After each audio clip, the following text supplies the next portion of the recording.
Hello and welcome to the Ukraine Shelf, a podcast where we discuss the best books in English about Ukraine and speak to their authors about Ukraine's history, politics, culture, and its meaning to the world.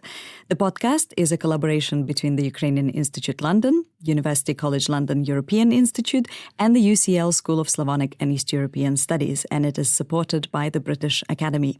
My name is Olesa Chromoichuk, and I'm the director of the Ukrainian Institute London. Alongside me is my co-presenter and co-creator of the podcast, Olia Hercules, Associate Professor of Ukrainian and East European Culture at UCL. Today on the Ukraine Shelf, we are talking about one of the most fundamental things in all our lives, food. Food, of course, keeps us alive, but it's also at the heart of our family lives, our social lives, and even our identities. Ukraine is an extraordinarily fertile land, and Ukrainians take great pride in their national cuisine, from borscht to vareniki, horilka to wine. But they also understand, of course, that food or its withholding can become a weapon of imperial violence. The memory of the Holodomor, the Soviet state-engineered famine that claimed millions of victims in the early 1930s, is still at the heart of Ukraine's sense of itself. Recently, Russia has again weaponized food. It's stolen Ukrainian grain, and it's also obstructed the flow of grain out of Ukraine, affecting Ukraine's economy, but also depriving people around the world of important food sources. The war has also devastated agricultural production in occupied and frontline areas, with so much of Ukraine now littered with landmines or affected by environmental crimes like the destruction of the Kakhovka Dam. So there's a lot to discuss, and luckily we have two brilliant guests to help us out. Olia Hercules is a British-Ukrainian chef, author, and cultural ambassador. She is the author of Mamushka, Recipes from Ukraine and Beyond, Kaukasis, the Cookbook, A Journey Through the Wild East, Summer Kitchens, Home Food, and most recently, Strong Roots, a Ukrainian family story of war, exile, and hope, published by Bloomsbury earlier this year. And this is the book we will be discussing today. We're also joined by Felicity Spector, journalist, author, and baker. Her work in TV journalism has taken her all over the world, covering everything from the Velvet Revolution in Czechoslovakia to the inauguration of Barack Obama in the US. Over the last 3 years, she has been a tireless volunteer helping to provide bread to people in regions of Ukraine worst affected by Russia's war. Her book about these experiences, Bread and War, A Ukrainian Story of Food, Bravery and Hope, was published earlier this year by Duckworth. Welcome, Olia and Felicity. Thanks so much for having us. Thank you. Both of your books contain many stories of amazing people that you've met, people who are involved with producing food in Ukraine right now, stories of how food is sustaining people not only physically but also emotionally, morally. And I was wondering if we could start off maybe with a couple of stories, maybe a stories from each of you, giving an example of how important food is for Ukrainians right now during this war. Maybe I could start with you, Olia. So my brother, Sasha, on the second day of the full-scale invasion, volunteered and joined the territorial army of Ukraine, without ever having held a gun in his life. And he defended Kiev to begin with, holding that gun and, fighting in Irpin. And very soon afterwards, luckily, the territorial defense realized that perhaps he'd be better in an administrative role. So he actually worked in the logistics side of things and helped to feed the Ukrainian army.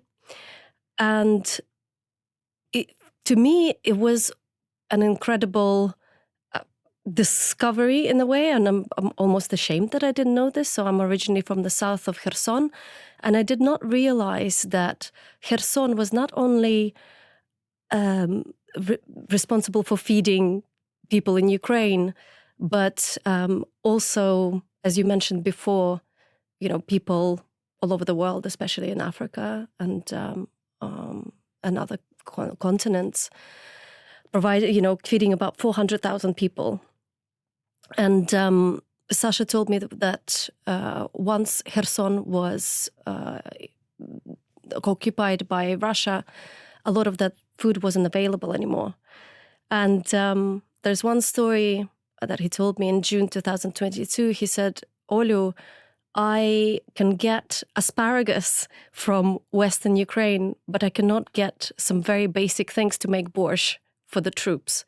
So in the south of Ukraine, things like beetroots, cabbages, potatoes, wheat, you name it. The majority of the produce came from that area because it's so rich with chernozem, with the black soil, and also with sun. So that was really it shocked me in a way. I'm from the south of Ukraine. I always drove through the steppe and, watched the sunflower fields, admired the wheat fields, but it never even entered my mind just how much of those resources were, how important they were to feed the world and not just Ukraine. I mean, it's the sort of thing that you don't realise how important it is until it's gone. Absolutely. Felicity, how about you? So I went to meet, as part of the book, I went to meet some farmers in near Izium in a village called Kamyanka, which is completely destroyed, There's nothing left, not one single building. When the Russians occupied it, as they left, they just everything was completely obliterated. It's just horrible to see. But people are trying to move back there. First of all, the demining teams went in because obviously that area is very heavily mined. There's a group called FSD from Switzerland who look after that particular area. So the demining charities have sort of organised themselves into groups that look after particular places. So to make it, it's a huge task. And we went to meet a couple of different farmers, and they both were desperate to get back to their land. And the first guy had a really big farm, and he did normally wheat and sunflower and I think barley, soy. And his whole farm was just, in absolute ruins. And he was just describing how the Russian occupiers had kept Grad missiles in his barn.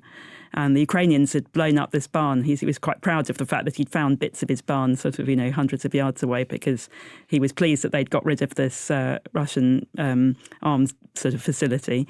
But on the other hand, it was his place. And, now that he was back, he was trying to put it together. And he was just looking out over the fields, and he said, as soon as these mines are gone, but then I've got to try and get a tractor, they're really expensive. Those John Deere, they're $500,000 each, or, close to that. And he was just really, all he wanted to do was get back to farming. And then the other guy we met had a much smaller place, and he'd really struggled, after, for the last 20 years to kind of buy the land after the kolkhoz and so on, and then just, grow things. And there was all sorts of administrative difficulties he'd got through, and he'd finally managed to grow all sorts of he was really interested in trying different crops and so on, and then the whole thing was gone.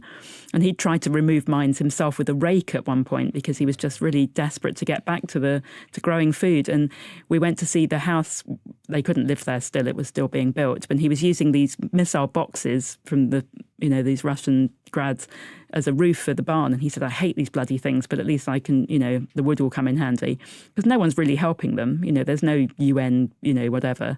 It's a real shame that they won't build a house from scratch. They will fix windows and things, but they have this sort of cut-off point. If a place is too destroyed, then they don't try and repair it. So they just, do what they can. And his mother-in-law was planting tulips in the garden so that when they finally moved back there, they'd have some flowers to look at. And it was incredibly powerful. And, he had this, soil beneath his fingernails that was just deeply ingrained. You could just tell he'd spent his whole life working that land. And that's, that was his passion. He just desperately wanted to go back to growing food. What unites for me both of these books are the stories of profound destruction, very painful destruction of lives, of homes, but also a huge attempt and ingenuity and passion of people to rebuild their lives, to restore their homes.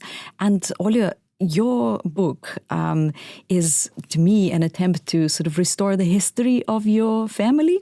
It's a memoir. It's very different from your previous books. Your previous books are cookbooks. They celebrate culture, your own and other nations' cultures. This is a story, a very intimate, emotional story, painful at times, but also full of hope and resilience. I know that it's taken you some time to come to writing this memoir, and the journey was in conversation with your loved ones. Tell us how this book came into your life. Sure. So I feel like this book came into my life from very much my childhood in a way, because it's almost like a manifestation of the stories, of oral stories that have been told around the table in my family. My mom is one of 6 children, so that we have a really big extended family. Although, of course, as you know it in Ukraine, we don't call it extended family, it's just our big family. And we would sit around this big table eating, and the adults would tell stories from the past, especially from the 80s and 90s, when you were allowed to speak a little bit louder, without kind of the fear of repercussions. So I listened to these stories as a child, and they must have really kind of penetrated deep into my bones and into my mind. I see those stories almost like movies. My family were incredible storytellers. And in 2014, when Russia invaded Ukraine and annexed Crimea, which is only 70 kilometers away from my hometown, Kakhovka, I thought that perhaps I need to write the story of my family. Also, there were books about people from other areas of Ukraine, from Western Ukraine, quite a lot perhaps, but not a lot has been said about the South. And I thought it might be an interesting story to tell, and not just interesting, but an important one, because I really wanted people, well, especially in the West, I've been living in the UK, for 22 years now. I wanted people to understand Ukraine a little bit more. For some reason, I feel like in the West, Ukraine has been this massive blind spot for a very long time. And I wanted to explain the history through my family's story. So through an emotional history rather than a kind of a faceless history book. So the idea came back then in 2014. I spoke to my mom about it, and she said, "You're not ready yet." She said, "You're only 30 now. Wait a little bit. The time will come and you will know." So I listened to her, as I would to my mom, and I kind of parked it, but I started doing research. Again, reading the wider history, but also reading a lot about Ukrainian culture. I feel like we were deprived in the south of Ukraine. It was very heavily Russified. So I started doing my own research and also talking to my family and recording those conversations on my iPhone. And when the full-scale invasion happened in 2022, and I was almost 40 by that point, and it really felt critical that this story finally comes out. And luckily, I did have all of this material already in kind of really chaotic notes here and there. So I just sat down, and within 6 months, I put it all together, interviewed my family even further, and wrote the book. Thank you for doing it. And Felicity, you also have a more distant family connection with Ukraine, and there's a kind of personal angle to this as well, not just related to your recent travels to Ukraine. Your roots reach back to the city of Dnipro, when it was still known as Katerinoslav, through your grandparents. Maybe could you tell us a little bit more about that story and how you became interested in Ukraine on a personal level, and maybe how that fed into into the book? Yeah, I mean, unlike Olia, I don't have a very big family. I mean, sadly, my parents have passed away, and I never knew my grandparents. They died a long time before I was born. So I don't have any sort of real knowledge about where they came from other than the city. And one day it would be really nice. I mean, when I was in Dnipro, we went to see the chief rabbi, and he mentioned that there was quite a lot of archives that some Jewish organisations have kept, so that it might be possible. So one day it would be really interesting to go back. But I did feel very happy that I was able to visit. Well, I have been able to go several times to Dnipro and just walk around and sort of imagine what life was like there 100 years ago. When I was first at ITN, I joined in 1989, which was obviously a very tumultuous time for Eastern Europe and the USSR at the time. And I worked a lot in the Moscow Bureau, which we used to have, and travelled around a lot of parts of the Soviet Union. Sadly, never to Kiev. I kept meaning to go. And it was one of those things which I kept thinking, I must one day go. And then I had some other relations who lived there for a while in the 1990s. oh, I should go and visit them, and then I never did. But it's been very meaningful, I suppose, just realizing that there are so many other people, a big diaspora of people whose grandparents or parents left Ukraine, and they still have a very emotional pull, and now really have a passion to discover more about their own culture. And books like Olia's are just absolutely essential, really, for people to get a much deeper understanding of Ukraine's. You can read a history book and so on, but it's so much more powerful to read the stories of actual families and how the generations have been affected by these huge tumultuous events like the Holodomor and the Second World War and so on. And that's what really makes all the stories of what's happening now much more powerful. And I think that comes through really well in both of your books, actually. It's a really strong dimension of both books, for sure. Absolutely. Oli, you already mentioned the south of Ukraine a few times, the steppe and your connection to it. You speak so movingly about that part of Ukraine. Of course, it's also a region that suffered tremendously under Russian occupation. Both people and nature came under attack. And I've heard you speak very powerfully about the unfolding ecocide there caused by Russian occupation. What would you like people to understand about that dimension of the war? What's truly at stake in that part of Ukraine? I think it's really important for people to understand that, it's not just, but it's not people and cities. It's the whole ecosystem that is endangered right now by Russia's war, and that it's not a new thing. It's this strange force, almost like a shapeshifter. Russian Empire, Soviet Union, Russian Federation. It's the same kind of beast. And what happened in Kakhovka, for those listeners who don't know, in June 2023, the Russians who have occupied my hometown, Kakhovka, immediately occupied the dam and the hydroelectric station in New Kakhovka.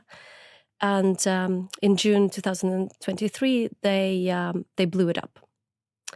And it caused a massive flood. A lot of people died, a lot of animals, including very rare animals that are endemic to the area. It was a huge catastrophe, which I wish that the press kind of reported more on that, and that people learn about it and remember about it now as well. But it's not a new thing. So Stalin had a whole project on subjugation of nature in the 1940s and 50s. So in western northern Ukraine, he tried to dry out all of the marshes and swamps to create more basically land for industrial farming, for fields. And he did a similarly weird thing in the south of Ukraine where, the steppe is dry and it's and there's this very special ecosystem happening, and it used to be how it was supposed to be. For years, for centuries, it was left alone, and there was loads of virgin land, and it was just a very specific ecosystem there. And he built the Kakhovka Dam, and flooded more than 100 villages. Thousands of people were displaced and lost their homes. They were given 3 days to evacuate before the bulldozers came and took down their houses. So that disaster happened. People in the area kind of recovered a little bit. And then it happened again in 2023. And it's not just Kakhovka, unfortunately. It's happening everywhere. They're poisoning rivers in Kharkiv. We all know about the threat next to all of the nuclear stations. It's... I'm so surprised that, eco-warriors, etc., are not shouting a little bit more about that, because it's not just affecting Ukraine, it is going to affect the world. We already touched on the question of food security and its implications for the world, and this is something that you also touch on in your book, Felicity. For you, do you think that we in the rest of the world really understand how important Ukraine is to the global food economy?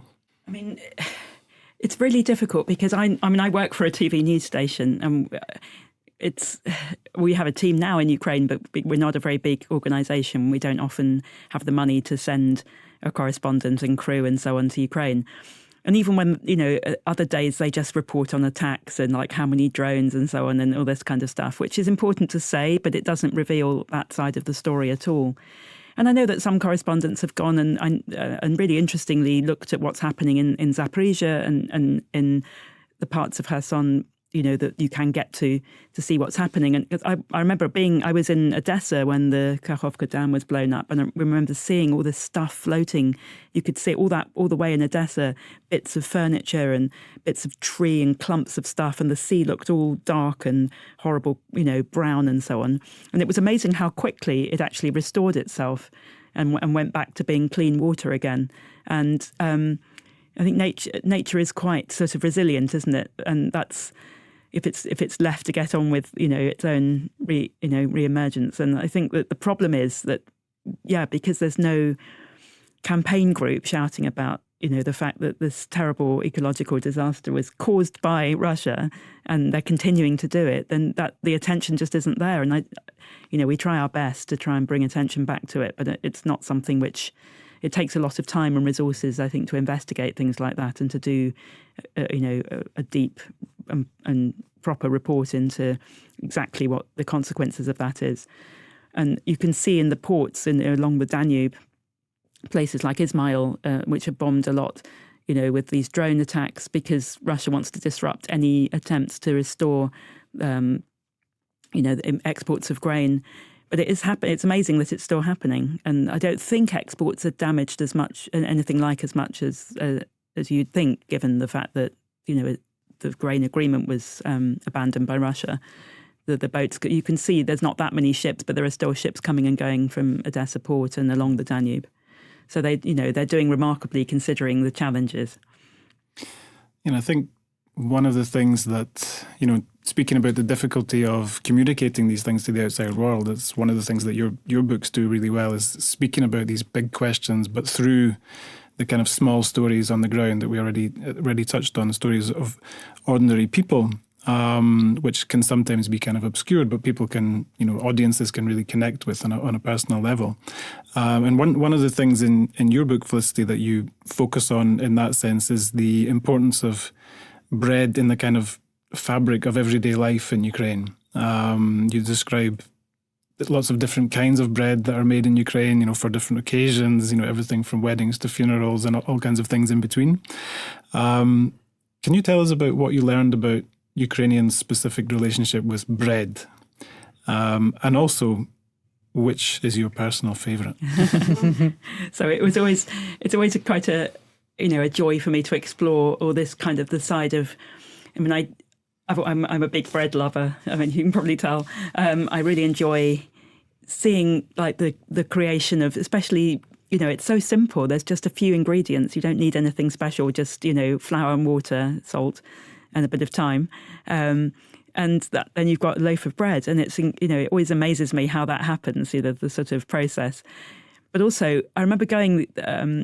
Last year, the Silpo had this big food market out in Podil in Kiev. So that's the Ukrainian supermarket. Yeah, it's like the sort of Waitrose equivalent, I suppose. Yeah. It's kind of quite a fancy supermarket. And they used to have these 2-day festivals called Fresh and Local, and they suspended them because of the full-scale war. And then they just thought, we're just going to have one again. We'll just hold this thing. And it was great. It was amazing. There was like a huge courtyard behind this cafe, and it was full of stalls, and a DJ was playing, and there were children, running up around, and they had some street food and stuff. And it was great. And small producers had been invited from farms, but the specific focus of this one was bread. So they had this massive display in the middle of all these different breads from different regions of Ukraine or for different occasions. And they had a sort of magazine thing where you could sort of look inside, and they gave brief descriptions of what everything was. And there were just so many. And some of it was because of the different grains that are grown. And some of it were these special Christmas and so on, and Zaviva nets and all these type of breads. And it was so rich in diversity and history, and there was a reason behind why these things were created and what grains they celebrated that were grown there and so on. It was absolutely wonderful. And when we so I work with this small charity called Bake for Ukraine, which is based in Odessa, just a few girls who, just devote all their time to volunteering, and absolutely amazing that they've managed to do what they do. And we have a mobile bakery, which is now in Mykolaiv, and volunteers have been trained to do the baking on board. They take the bread to these villages, which are very hard to reach, and they don't have anything. There's no shops, there's no infrastructure there. People are so happy to get these loaves of bread, and they're really nice bread. It's sourdough, there's a rye bread, there's a white one. So it's, very nutritious. It lasts for days. And people are they want to smell it and they want to hold it and so on, because it's like the bread that reminds them of their homes, basically. And these old recipes, which were always fantastic, but which were, obviously during the Soviet times when they wanted to industrialize everything and just make these factory-made, bricks, basically. Yeah, I remember going to Moscow in the early 80s, and you just the bread was just the worst thing there. And it's so sad that for so long that was this deliberate policy just to impose this horrible, chemical-filled whatever, God knows what was in it, and it never tasted fresh from the day it was made. So now at least, you can go back to showing how delicious this palinitsa and Darnitsky rye and so on, and all these. I think my favourite, because I'm a big poppy seed fan, has to be the zavivonets, which is like a sort of babka style swirled with a poppy seed paste. Oh, it's so good. Yeah, and sometimes there's so much poppy. 100%. I think you'd probably fail a drug test in America. I think they're not allowed to eat very much poppy, are they? But yeah, it's delicious. Yeah. For our listeners, something we can't share with you, sadly, is the delicious cake we've got in front of us here that was baked for us by Felicity. So something that maybe you could attempt baking yourselves after reading Felicity's book, because there are some recipes in the book. So make sure you check those out after you've read all the wonderful stories. As we're hearing today, the stories of food and bread in particular for Ukrainians, like in other cultures, tend to be stories of celebration, of families coming together, of memories, of people eating together, enjoying their time together. But of course, for Ukraine, it's the story of food is also a story of the Holodomor, a great trauma for the Ukrainian people. At the start of your book, Olia, you write that being Ukrainian is about moving beyond generational trauma. And at the end, you quote your grandmother, Lucia, who tells you, if the roots are strong, it will all grow back again. So I wanted to ask you how you think historical trauma affects the way Ukrainians think about bread, think about food, but also how cooking can help us live and maybe overcome our generational trauma. It's a very good question. Thank you. So my mum's grandfather, Moisey, who was from Bessarabia and lived in Mykolaiv region at the turn of the century, and in 2021, 19 to 21 was the first Holodomor. We all speak about the Holodomor of the 1930s, but there were at least three. So for those who don't know what Holodomor is it's when it's true that there was, not such a good harvest, but instead of helping people, the Soviets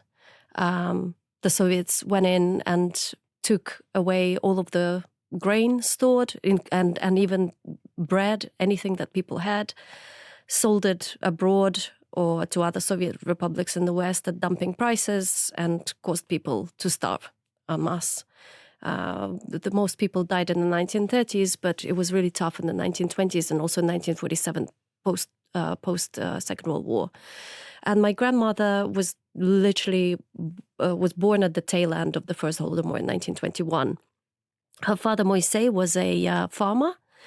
He had wheat fields and watermelon fields. And in the 1920s, they let him be a little bit during the NEP period. And then in the 1930s, Stalin waged a really intense war against peasantry. And he dispossessed them, took away their fields, took away their horse and equipment, everything, put my great-grandfather into prison and deported my grandma. and her siblings and her mom to northern Russia near Karelia. And this story is actually the one of her deportation and the one of Moisey, her father, nearly dying during Holodomor because he was actually let out of the prison because he was an invalid. And, he couldn't work or anything, so they just let him out in the street. He nearly died. But those two stories were some of the most important. They almost felt like Gothic fairy tales, if that makes sense. It seemed like it couldn't have been real. How could people come and take away your food, take everything away from you, and then send you away? So bread has always been extremely important to us. And during the Holodomor in 1947, my grandma survived with her children by making these very simple kind of flatbreads that she called korzyki. And I remember a story actually when we were talking about bricks before. As you know, Khrushchev was a big fan of corn, and they started making this bread, which wasn't just a wheat bread. They started mixing in loads of this cornmeal into the bread. And there's a story of my grandmother and my mom, who was a toddler still, so early 1960s. They were queuing for bread, and my mom will never forget it. She was only 3, but she clearly remembers her mom, my grandmother Lucia, talking to a friend in this really massive queuing for this disgusting hard corn bread. And my mom remembers her mother saying to her friend, "How is it possible? It's my daughter knows how horrific this bread is, and she's still standing there and kind of just in anticipation to just have a little bit of this bread."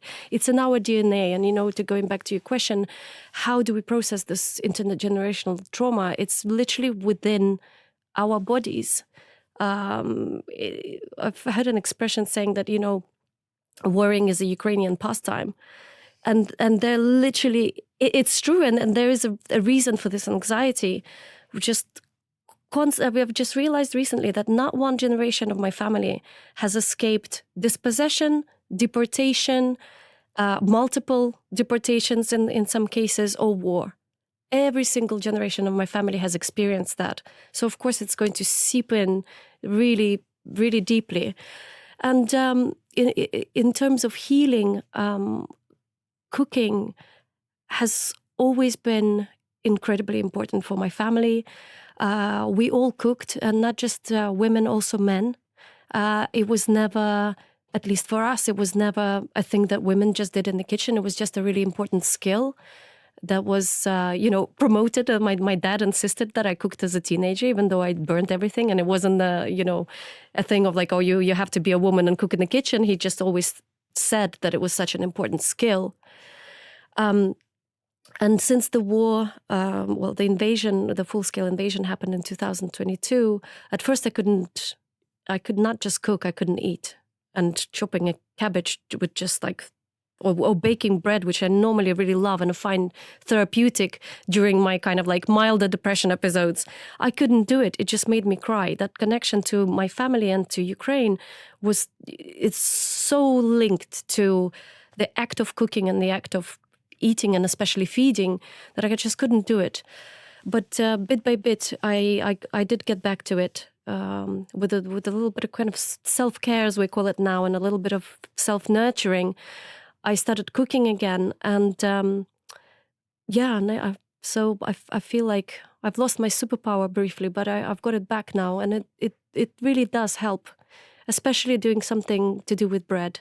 It's such a meditative, like a trope of any meditation or a prayer, any kind of meditative practice in the world, and and I'm trying my best to kind of pass that on to my children. And writing the book, I was hoping maybe if they read it, this cycle of intergenerational trauma can come to an end in a way. Well, I very much hope so. And I do like the idea of cooking as a superpower. We should all embrace it. Felicity, you go to Ukraine regularly, every few months. Are you going again at the end of this summer. Maybe you could tell us a little bit what you're planning to do while you're there, and also how our listeners can support Bake for Ukraine, how we can support the people on the ground, because it's quite a small operation that very much relies on everybody's support. Yeah, I mean, it's been very, it's an amazing feat, if you like. I mean, I'm always impressed by all the volunteers I meet, because and that's why I wanted to tell the stories of them, really, because I felt that people in the West didn't realise how many Ukrainians just give so much. People are living through really terrible, stressful, frightening times, but they still find it within themselves to do something for somebody else. And actually that, as you say, that helps in a way. You're doing something active. You're not just passively sort of sitting at home worrying. You're doing something to help somebody else, which is always empowering, but it takes a lot of energy. And obviously it needs funding. And with the collapse of USAID, a lot of charities, small groups have lost, the money that they had.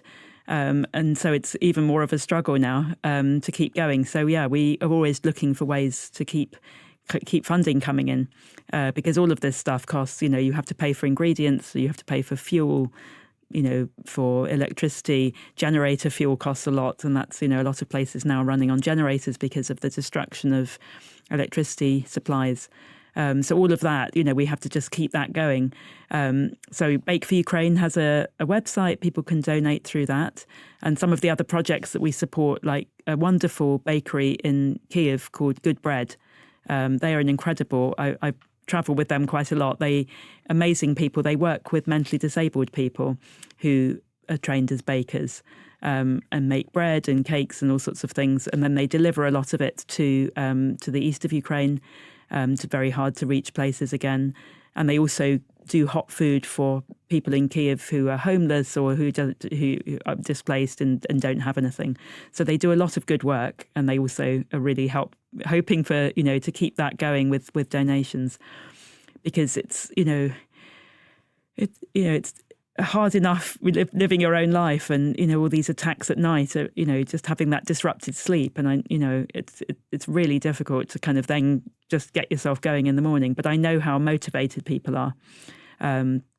So this trip I'll be going back. I'm going to have a small book event in Kyiv and invite some people along. Last trip I went round loads of different places, a lot of places. So I travelled to Lviv, Mykolaiv, Odessa, Dnipro, Kharkiv, Sumy, Kyiv, and back to Odessa again in 2 weeks. A lot of trains and marshrutka buses, just because I wanted to give the book to as many people as I could who I interviewed for it, and thank them so much for their involvement. And it was really nice to be able to see them and give them people were really pleased to see the photographs and so on. So I was glad that they were happy with what was written about them, and that their stories are now being read by other people, which is, I didn't want to center myself in any way in this book. Originally, I wanted to try and make it just the stories of people, but the publisher was like, no, you have to put your own sort of experience as well in there. So I thought, okay, but I don't want that to be the focus of it at all, because the people I've written about are the ones who are, it's all about. Of course. Is it going to be translated into Ukrainian? I hope so. I had a very nice meeting with Yizha Kultura when I was last there during the Arsenalna, and which is an amazing big book fair in Kyiv. We happened to be there when President Zelensky came along, so that was quite exciting. But yeah, it was. Hopefully, they can organise that, because that would be great. I'd really like to see it in some bookshops there, and then people would be able to access it. You can buy it on Yakubu in Ukraine, but it's quite expensive. So if it was available in a shop, it would be great. So, fingers crossed. And Olia, you wrote yours in English. Are you planning to translate your memoir into your mother tongue? I'll be honest with you. I'm not sure if because I've only started speaking Ukrainian properly 2 years ago.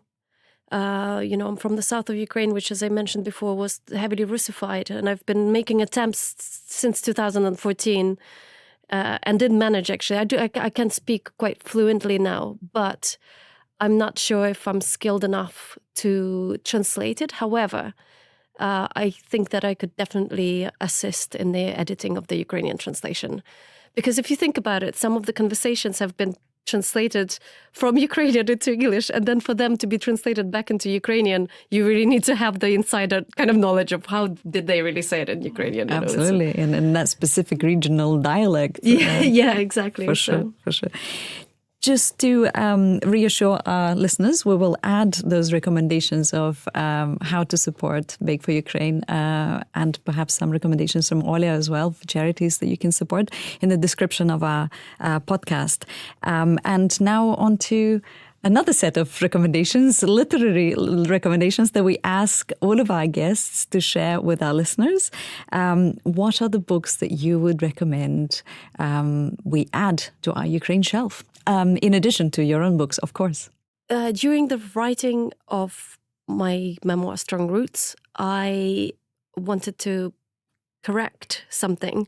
So I haven't read enough of Ukrainian literature. I left Ukraine when I was 12, almost 13. So I've missed a lot of Ukrainian education. So I recently read Lesia Ukrainka's play Boyarinya, which is translated as Noblewoman in English. If you can get hold of an English translation of it's a play, I highly, highly recommend it. It was extremely eye-opening, even for me as a Ukrainian, and I think everyone in the West should read it. Another book that I would recommend is a book of poetry. And it was written by someone from the UK Ukrainian diaspora, Charlotte Knight Shevchenko's Food for the Dead. It is an incredible book. She has just such an amazing way with language. And there's some poetry that's kind of set in the south and east of Ukraine. So it really spoke to me. And then, if possible, I'm not sure if there are any a translated book, but Lina Kostenko's poetry.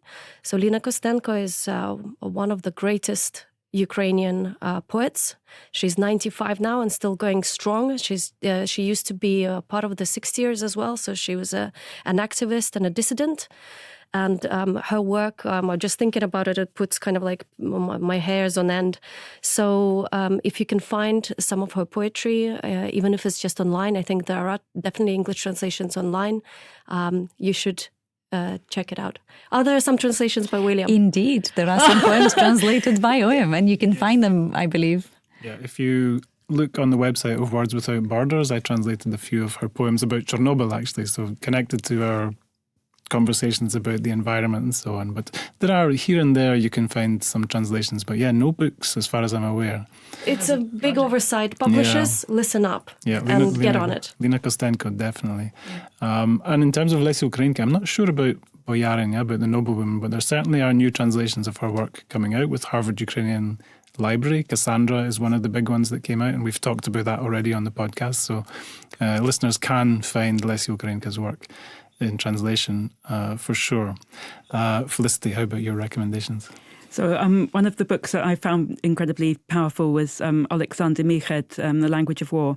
I've been fortunate enough to meet him a few times. He's a very nice guy, and his writing is amazing. And it was I remember him when I was sort of thinking, when have I got time to write my book, And then he revealed that he joined the armed forces and he'd started writing his book during the cigarette breaks. And I was like, okay, I have plenty of time. If he can write a book during cigarette breaks, then I think I can probably manage. But yeah, his book is really. He's an incredibly prolific writer. He's just brought out another one, I think, about the east of Ukraine, I believe, yes. Which I think isn't translated yet. It is translated. It just came out, I think, earlier this year. And the title, I forget the precise title in English, but it's something like "I Will Mix Your Blood with Coal." Yeah, something like that. It's a book that he wrote about I need Eastern to get Ukraine. that one. And then there's a young poet called Artur Dron. Yes. Is it called We Were There or something? His book of poetry is, he's serving in the armed forces as well. And he has written this book of poetry that was translated that's very powerful and moving as well. Yeah, we had that recommended by Julia Mosakowska in a previous episode, and she is the translator, so it's great. It's great to have a double recommendation on that. Yeah, Artur for sure. There's another young writer, Victoria Frolova, who I think writes as Victoria Belem, The Rooster House, which is a family memoir again. And we met up finally after a lot of time communicating online, and we spent about a week together traveling around different places in Ukraine. And she is a very interesting young woman who speaks 18 languages. Oh, wow. If you can believe that. And she's very proficient at all of them. It's unbelievable. And she's a journalist and writer and a perfumier. And she's been going around recently meeting a lot of artists and creatives who operate in frontline areas. And she's very fearless. She goes all over the place. Sumy, Kharkiv region, all sorts of places. And her work is very, very interesting as well. She's a very petite young lady with the kind of always wears a very amazing clothes and so on. But she's just, there she goes off stomping onto some sort of, Kupiansk direction, to go and interview a soldier who also makes perfume. Not unlike you, Felicity, by the way. So I think I look a bit tattered, but anyway, yeah. Not at all. I always find it amazing. Like when we were talking about the kind of places we'd been and so on. And the people who are still cooking and creating and stuff in these places, it's just absolutely astonishing. I know people don't have a choice. They've got to keep going. And the fact that people have the energy to still, run a business or open a new place or just, cook food for people in a military hospital or something. I went with some chefs who have and it actually made me think of you with this homemade bread. One of the guys that I was talking to, his family lived in Chernihiv region, and the village they were there at the beginning of the full-scale war, and the village was occupied. They were in hiding until it was liberated, and they couldn't go out and buy any food. And he said, fortunately, we had chickens and we could get eggs, and he'd made this kind of bread. He said it wasn't very good bread, but it was at least it was something. And he said, I never want to see it again because it just had this horrible memory. But they cook food for soldiers. They make these dried sort of ration packs, but really high quality, sort of amazing dishes like tom yum soup and spaghetti carbonara that the guys at the positions can just add hot water and make this kind of, much more delicious meal than you'd imagine they would have somewhere like that. But also they take these trips and go and visit the military units that they support and go to the hospitals as well, because the food there is fairly basic, as you can imagine. And they just create a cafe for a day for these guys who are, can't go to a cafe themselves.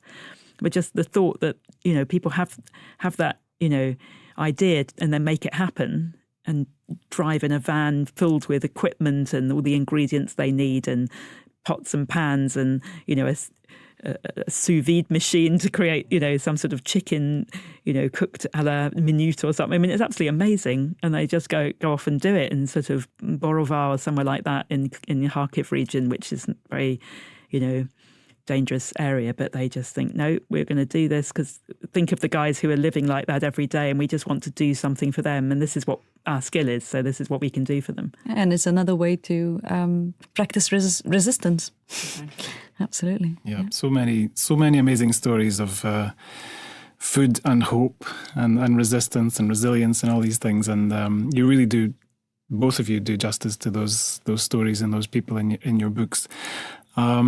Thank you so much for this wonderful conversation. We have to draw it to an end, unfortunately. Thank you also for your recommendations for the Ukraine shelf. For a full list of all the books we've discussed on the Ukraine shelf in all of our episodes, and all our guests' recommendations, please check the website of the UCL European Institute or the episode descriptions on the YouTube channels of the European Institute or the Ukrainian Institute London. If you haven't done so already, please check out all our previous episodes, which you can find not only on YouTube, but also on all the usual podcast hosting platforms. If you enjoyed this conversation, give us a like, subscribe, and please share widely. Thank you for listening, and in the meantime, keep reading about Ukraine. And baking Ukrainian bread. Absolutely. Thank you for having us. Thank you so much. And buy Olia's book, it's amazing. And Felicity's. Analysis.